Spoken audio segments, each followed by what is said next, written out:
Olá, queridos, tudo bem? O tema de hoje é muito polêmico. Prisão em segunda instância. Tema que está sendo muito falado pela mídia e vai ser muito mais falado após a decisão do STF. Tema que envolve muita fake news. Tem gente de forma maldosa que está colocando um monte de informação aí para tentar te convencer de um lado ou do outro. Tem gente que não entende nada e está colocando informação errada simplesmente porque não entende.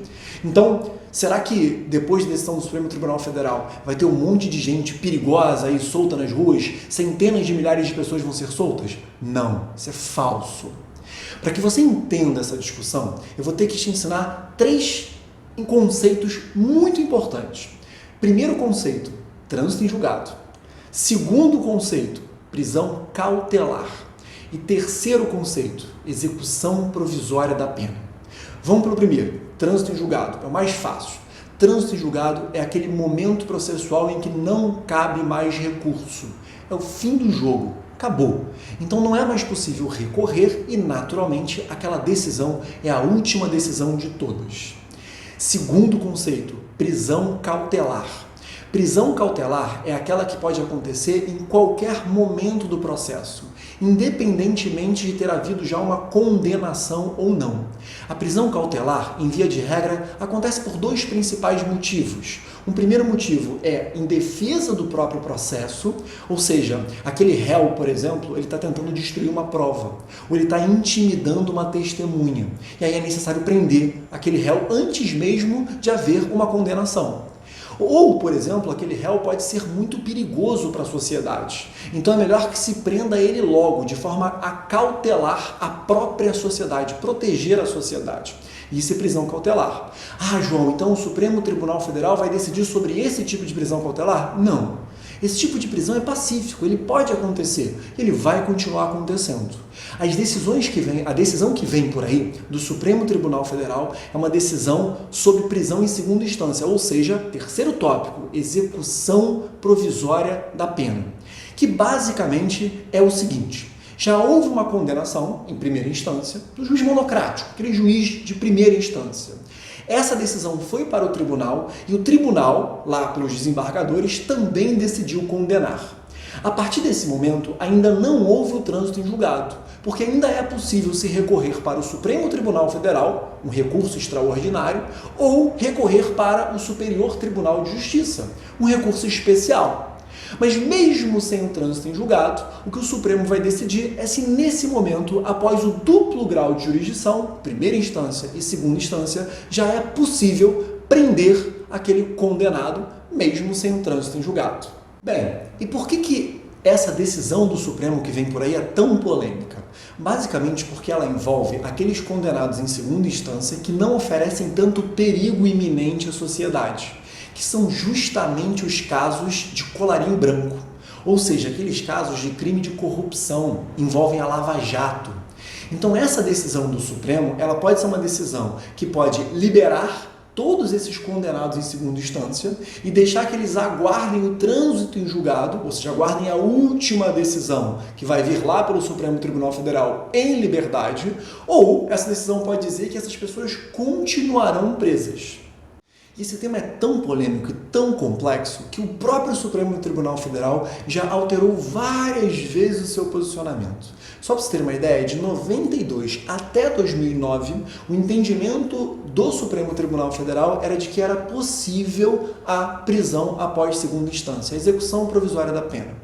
Porém, em 2009, o Supremo muda o posicionamento após um habeas corpus relatado pelo ministro Eros Grau, e a partir de então o Supremo passa a entender que não, que aquele condenado em segunda instância deveria continuar respondendo em liberdade até o trânsito em julgado. E aí, em 2016, há uma nova mudança de posicionamento, de entendimento do Supremo Tribunal Federal, e o Supremo volta a entender que é sim possível a prisão em segunda instância, é sim possível a execução provisória da pena. Inclusive, em abril de 2018, logo após, chegou o famoso HC, habeas corpus do presidente Lula, que pediu a liberdade do presidente Lula, porque ele ainda não havia transitado em julgado o processo dele, e o Supremo Tribunal Federal entendeu que sim, é possível a prisão em segunda instância e manteve o ex-presidente preso. Ah, João, mas eu não entendo não, como é que pode tanta decisão, vai e volta e decide uma coisa, decide outra? Pode sim. Mas a tendência é que isso acabe. Então entende esse conceito aqui na frente que vai ficar mais claro na sua cabeça. Quando o Supremo Tribunal Federal decide, ele pode decidir dois tipos distintos de processo. Processo subjetivo e processo objetivo. O que é o processo subjetivo? É aquele processo em que o Supremo está julgando olhando especificamente para um sujeito, como por exemplo o caso do habeas corpus do presidente Lula. O Supremo decidiu se o presidente Lula continuaria preso ou não. Mas também há um outro tipo de processo que a gente classifica como processo objetivo, em que o Supremo Tribunal Federal não analisa um sujeito especificamente, ele analisa o ordenamento jurídico. Esses processos objetivos, eles podem ser basicamente três: a ação direta de inconstitucionalidade, a chamada ADPF, ação de descumprimento de preceito fundamental, e por fim, a ação declaratória de constitucionalidade. Nesses três casos, não está se olhando para uma pessoa especificamente, está se olhando para o ordenamento jurídico, tentando entender se determinada lei ela é compatível ou não é com a Constituição. Nesses três casos de ação objetiva, nós temos um efeito diferente da decisão. Esse efeito a gente diz que ele é vinculante, ou seja, ele obriga todos os tribunais e ele serve para todos os indivíduos envolvidos. Que é justamente o caso agora. Por que essa próxima decisão ela é mais importante do que as outras? Porque essa decisão ela envolve 3 AD6, ações declaratórias de constitucionalidade. Elas não estão olhando para um sujeito ou para o outro, não estão preocupadas especificamente com o presidente Lula. Mas a decisão do Supremo Tribunal Federal, se for pela manutenção da prisão ou pela revogação de todas as prisões em segunda instância, ela vai servir para liberar todos os presos ou ela vai servir para manter todos os presos. E mais importante do que isso, ela não poderá ser alterada no futuro. Tá bom, João, entendi essa introdução, mas o que está sendo decidido na verdade? O que está acontecendo? Por que tem essas indas e vindas? Tá.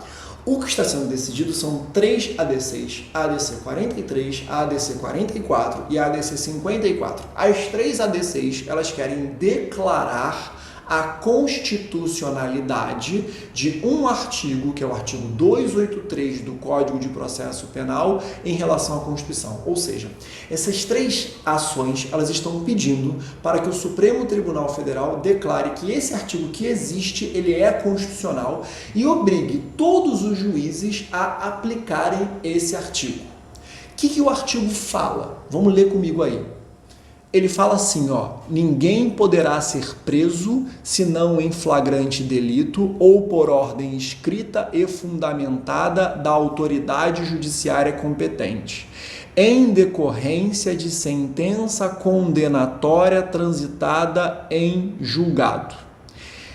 O artigo 5º, inciso 57 da Constituição, fala assim: ninguém será considerado culpado até o trânsito em julgado de sentença penal condenatória. Aqueles que ajuizaram a ADC e que defendem a constitucionalidade do artigo 283, que são aqueles que são contrários com a prisão em segunda instância, eles falam, olha, é evidente, o artigo 283 fala que não pode prender até o trânsito em julgado, a Constituição fala que ninguém será considerado culpado, e eu entendo por culpado como não poder prender. Então a lógica é, obriga todos os juízes a aplicarem o artigo 283 e não mais prenderem ou mandarem soltar todos aqueles que estão presos antes do trânsito em julgado, apenas com uma decisão em segunda instância. Ah, João, mas é evidente então, não sei nem porque eu estou perdendo meu tempo. É óbvio que prisão em segunda instância não é possível aqui no Brasil. Não, não é óbvio. E os argumentos favoráveis à prisão em segunda instância são muito fortes. Tem uma frase que é uma frase emblemática do ministro Barroso que fala: a verdade é que esperar o julgamento final significa garantir a impunidade de muita gente, principalmente os ricos e influentes. Isso é bem verdade, esse é o argumento número 1.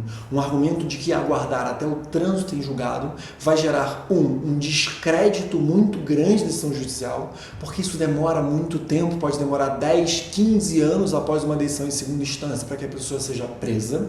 Isso vai gerar uma sensação de impunidade muito grande.